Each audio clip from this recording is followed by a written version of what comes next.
Hi, welcome to SBR Videos. I'm Peter Loshak. We are talking with SBR contributor Dave Golikoff, who's done some research on a number of topics he's going to share with us. We're going to start with Notre Dame suspensions. Dave Golikoff, thanks for being with us.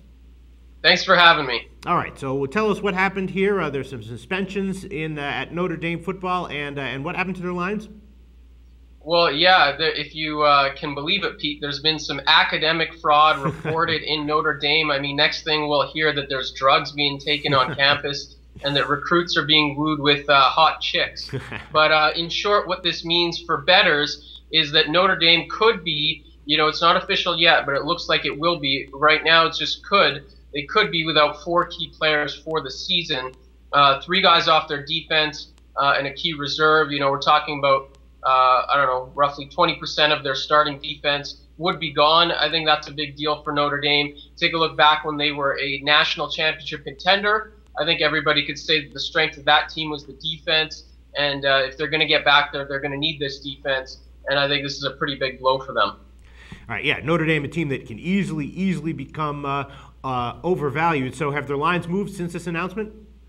Yeah, so I've seen at the Greek, Notre Dame drop from a 23-point favorite down to 20 for week 1 against Rice. And Rice, you got to remember, it's kind of a tricky matchup for Notre Dame. I think you look at the line, and if you don't do a ton of research, you probably think Notre Dame just comes in and steamrolls Rice. But Rice is coming off a pretty good year, Conference USA champ.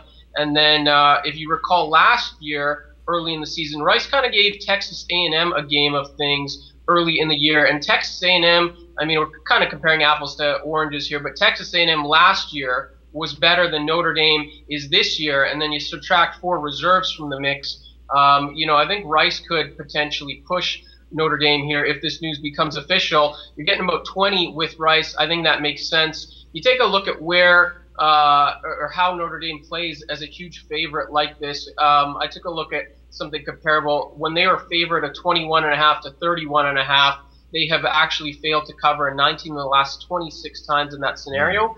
So, they don't play that well as a favorite this big to begin with. They're playing sort of an upstart team. It could be without a number of players. I think Rice could be worth a play here. All right. Interesting thoughts, Dave Golikoff. Definitely worth a look on Rice in that game. And keep an eye out for fading Notre Dame until we figure out what the deal for them is going to wind up being on the field. Thanks so much, Dave. All right.